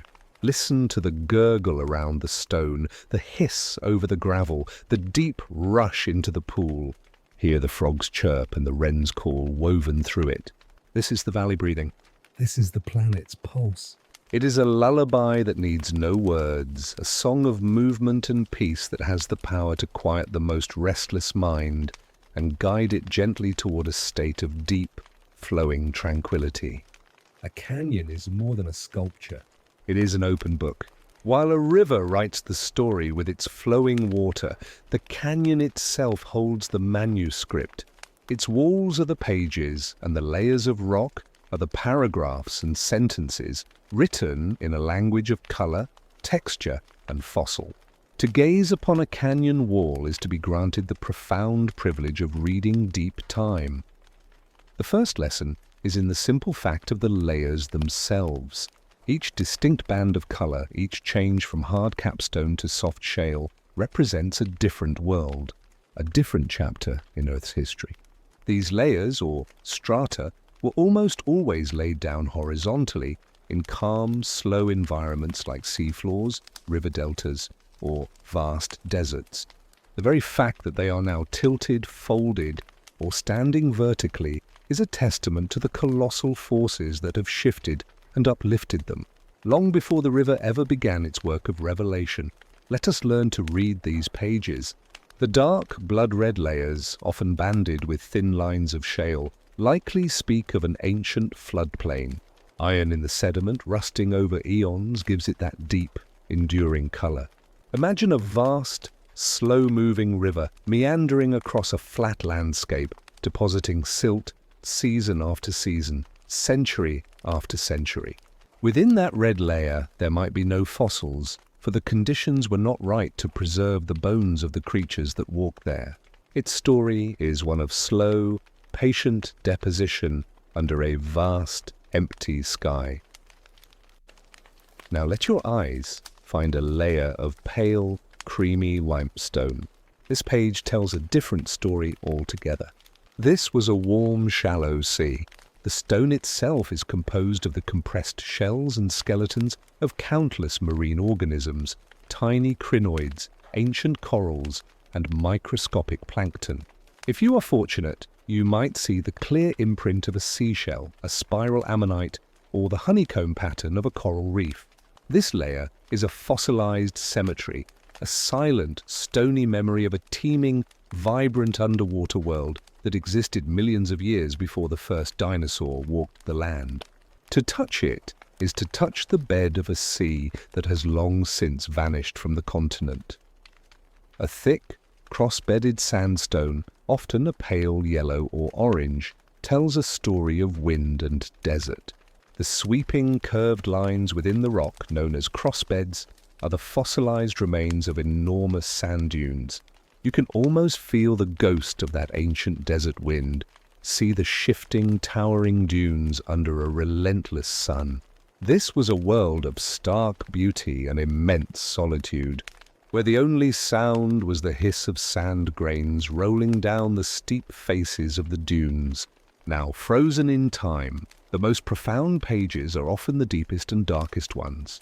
At the very bottom of the Grand Canyon, for instance, lie the Vishnu schist and Zoroaster granite. These are not sedimentary layers, but metamorphic rocks. They are the twisted, contorted, and glittering foundation. They were once ordinary rock, but were subjected to immense heat and pressure deep within the earth, melting and recrystallizing. They are the roots of mountains so ancient that they had already been worn flat to sea level before the very first of the overlying sedimentary layers was even deposited. They are the prologue to the story, written in a language of fire and pressure. A canyon does not just show you these layers, it shows you the gaps between them. Geologists call these gaps unconformities. An unconformity is a line of erosion, a missing chapter. It represents a period of time, sometimes hundreds of millions of years, for which there is no rock record. It is a silence in the story. Perhaps the land was lifted up and the layers were washed away before new sediment could be laid down. It is a humbling reminder that the book is not complete. The earth has edited its own history, and we are left to ponder the lost chapters. To read a canyon story is to engage in the most patient form of archaeology. It requires no digging. The excavation has been done by the river.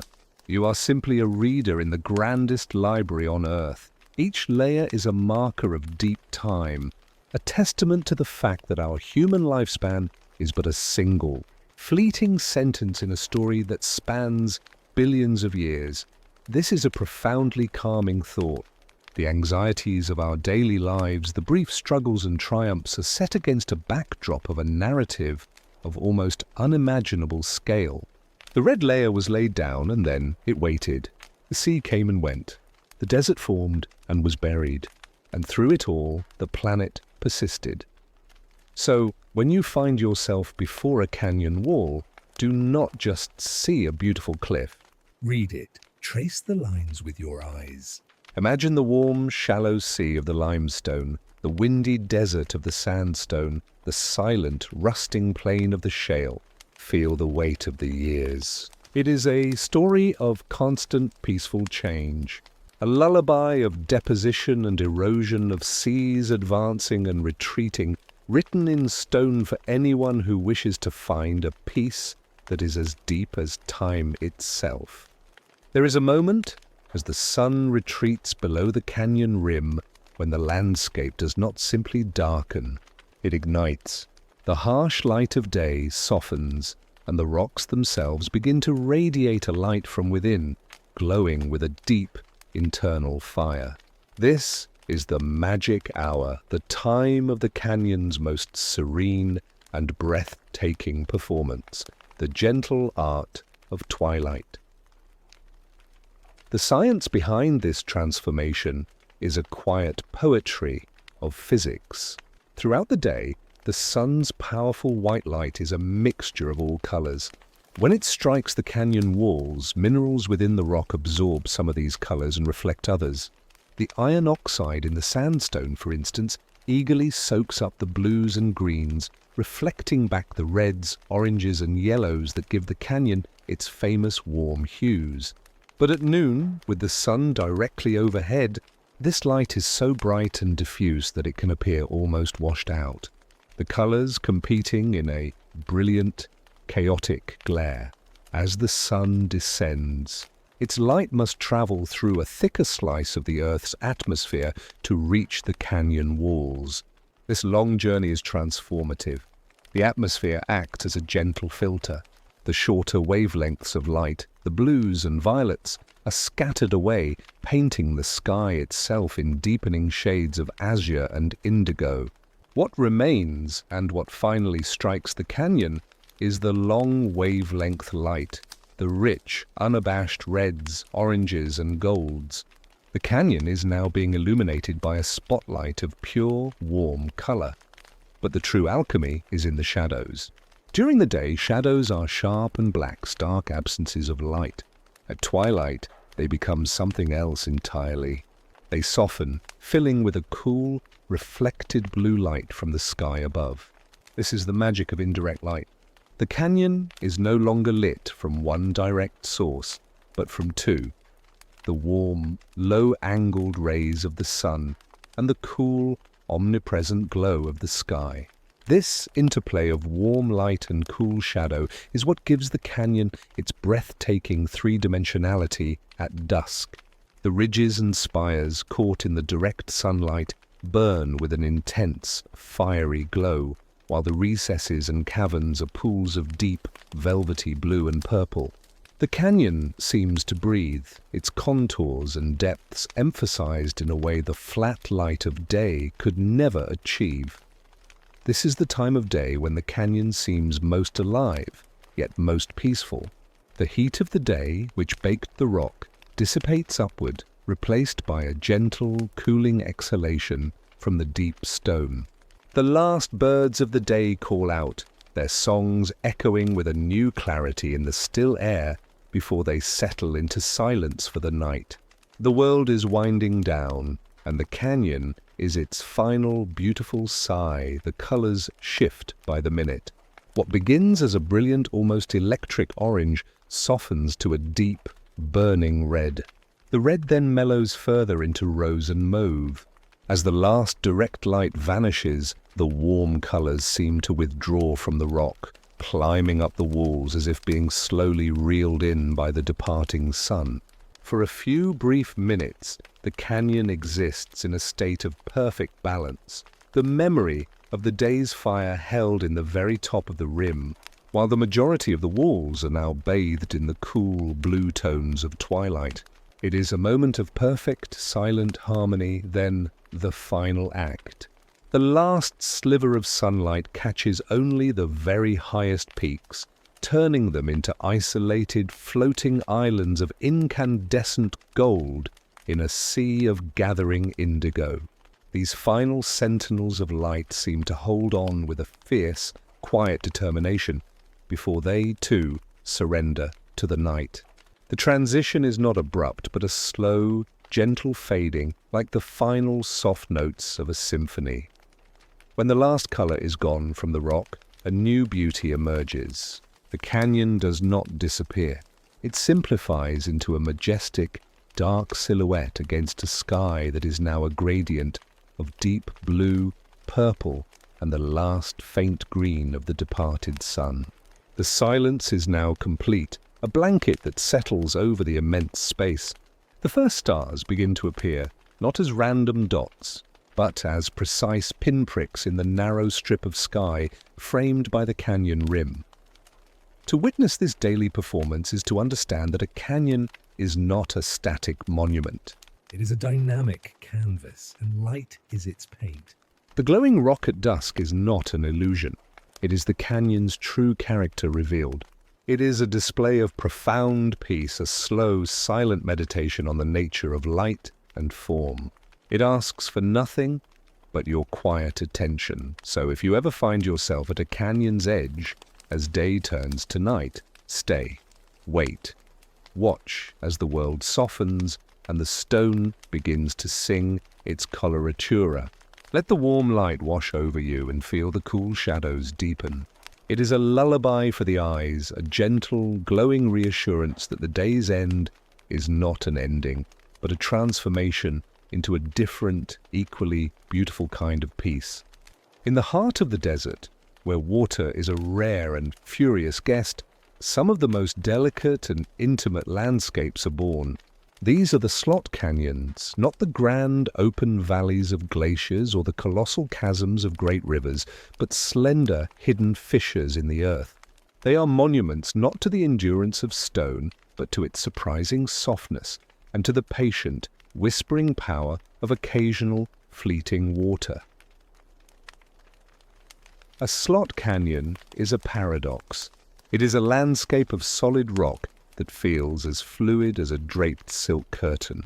Its walls are not jagged or blocky, but sensuously curved, swirled, and polished to a soft, matte finish that invites the touch. To enter one is to leave the vast, sun-beaten desert and step into a cool, silent, and deeply private world.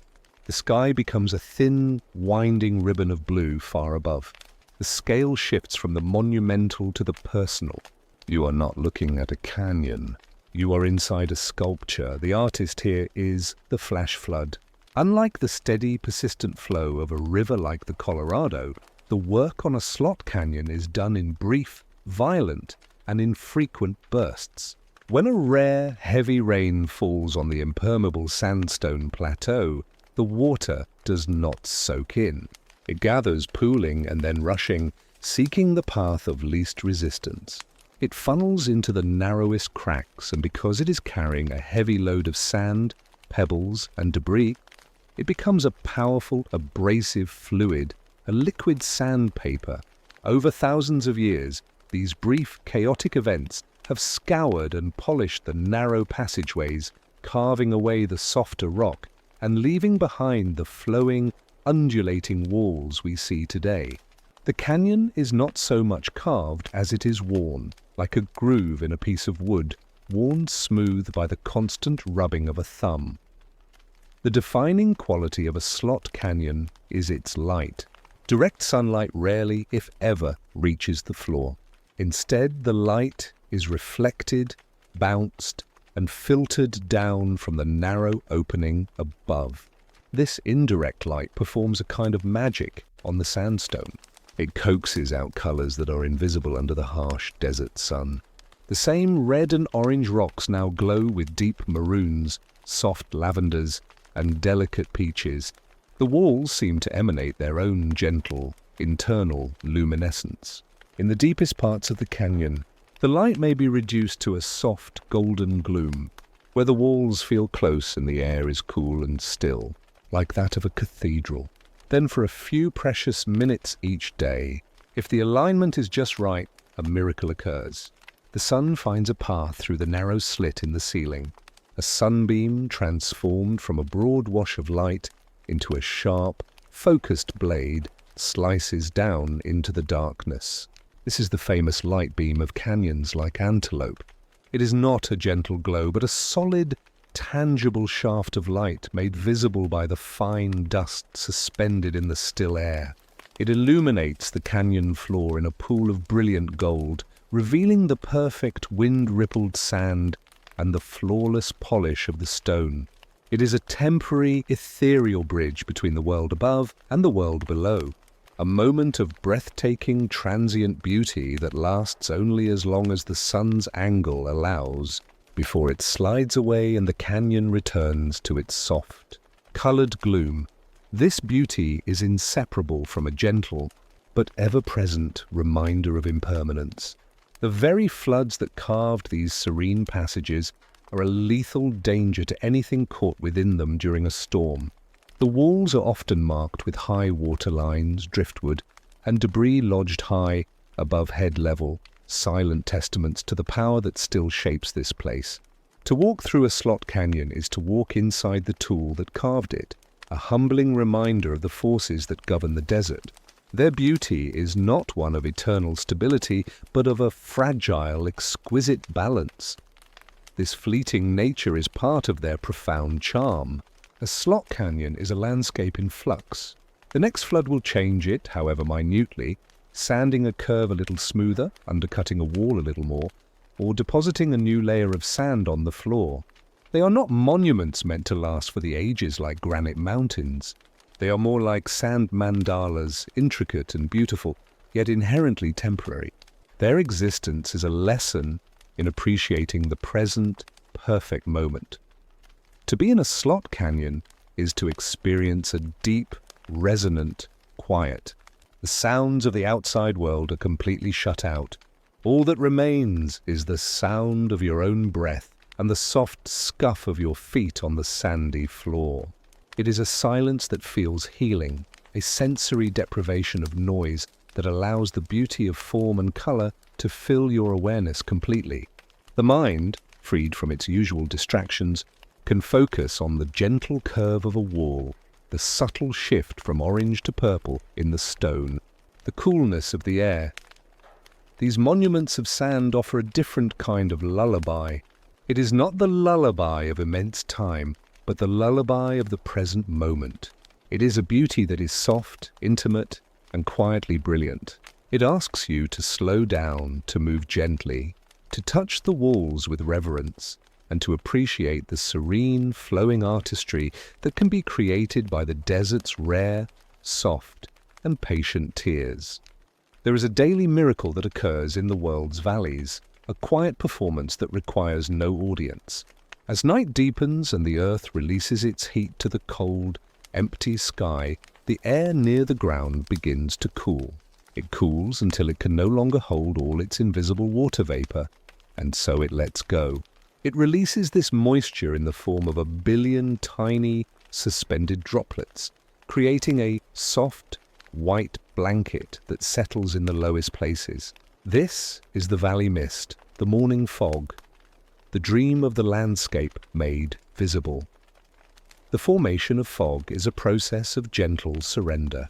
It is the air itself yielding to the coolness, softening its grip, and allowing its hidden essence to become tangible. It does not arrive with a storm's violence, but seeps into existence in the deepest hours of the night, a silent, patient condensation.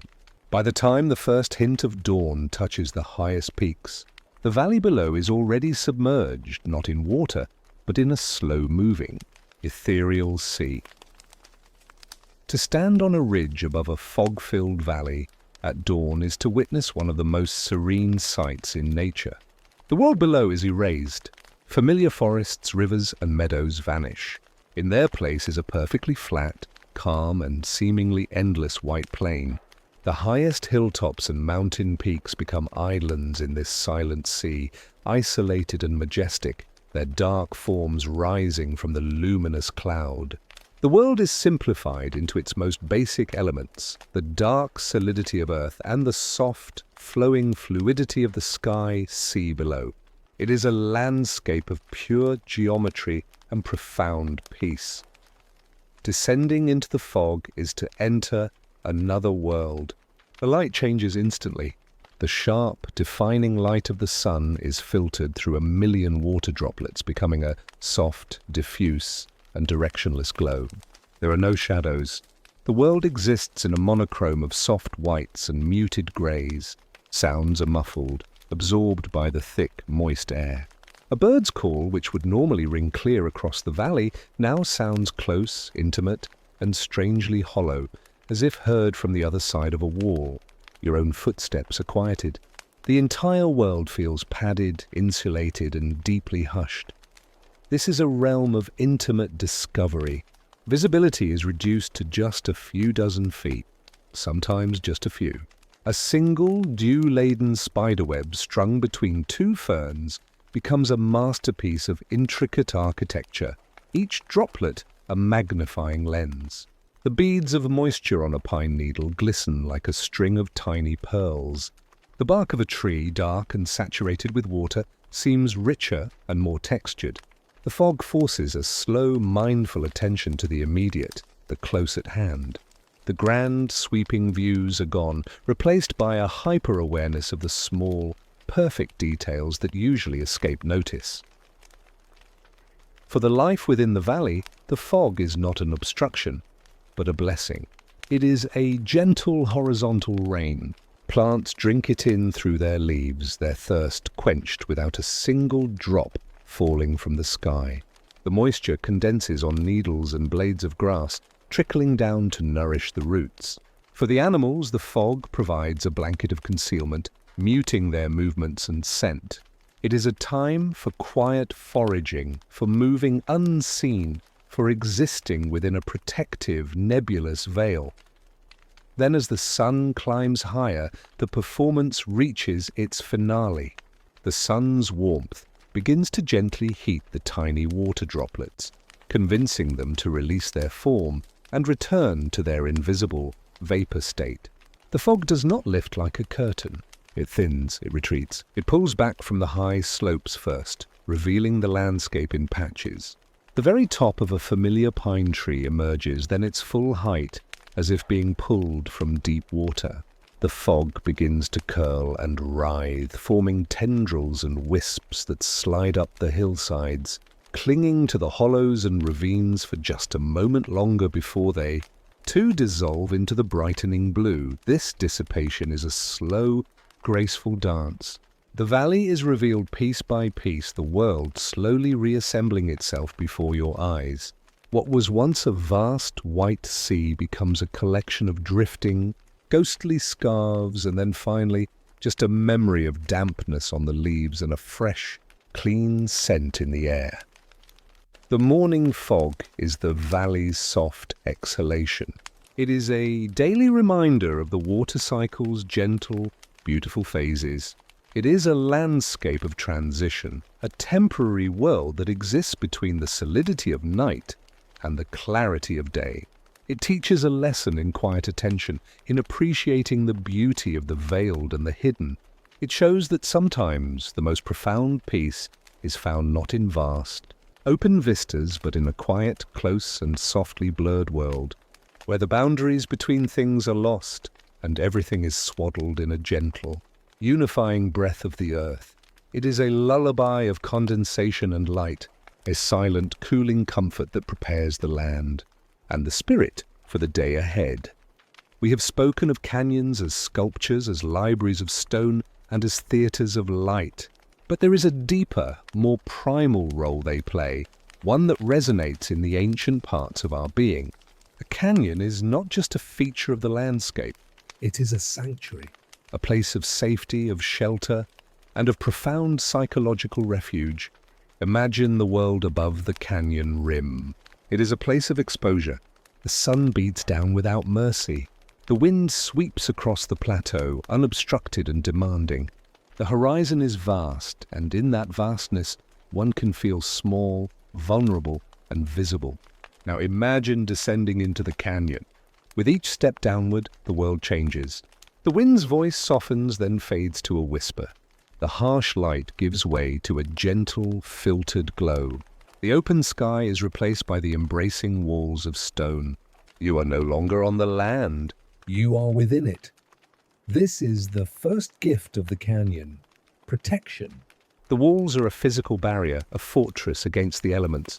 They provide shade from the searing heat, a windbreak from the gales, and a buffer against the world's noise. In the desert, this difference is a matter of life and death. The temperature on the canyon floor can be degrees, even tens of degrees, cooler than on the sun-scorched rim. For millennia, every living thing that has moved through these landscapes has understood this.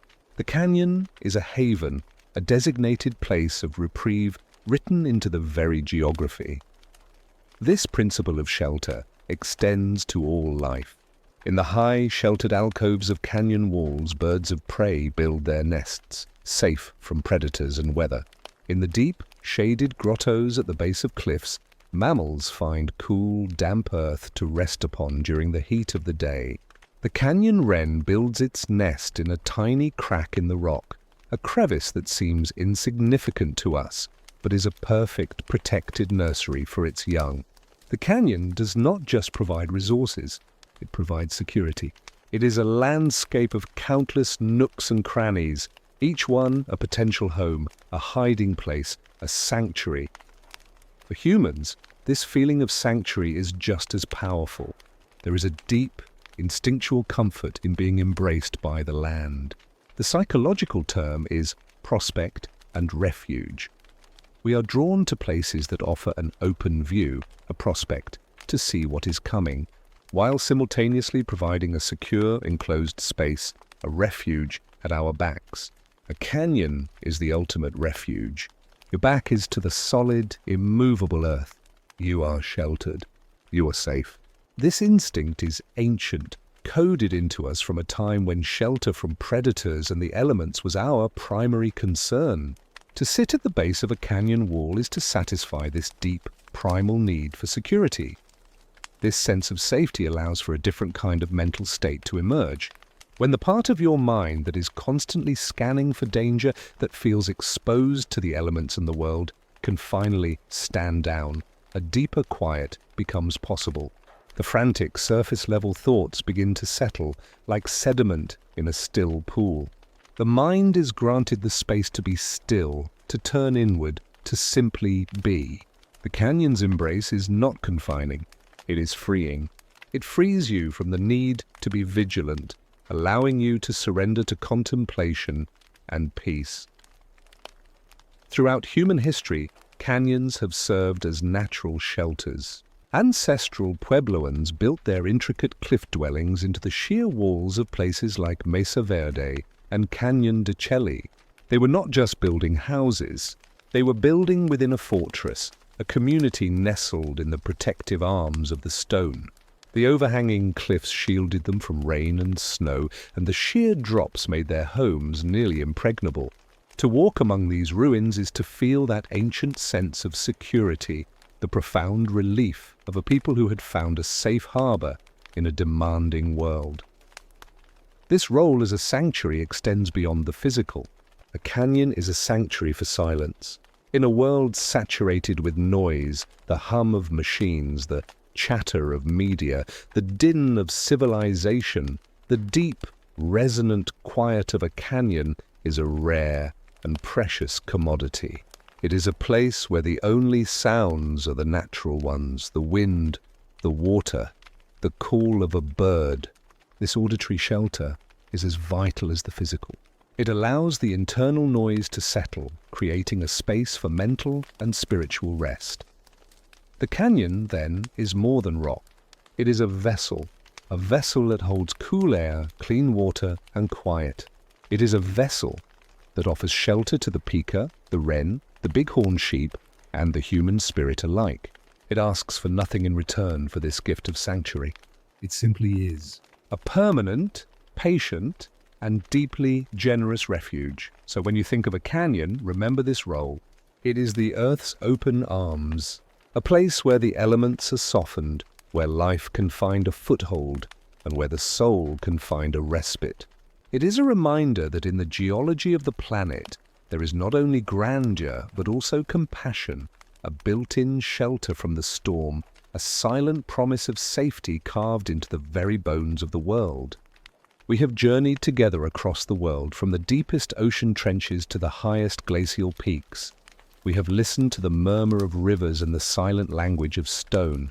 We have witnessed the patient work of water and ice, and felt the sheltering embrace of the earth. Now, as our journey draws to a close, we turn inward to the most important landscape of all, the one within you.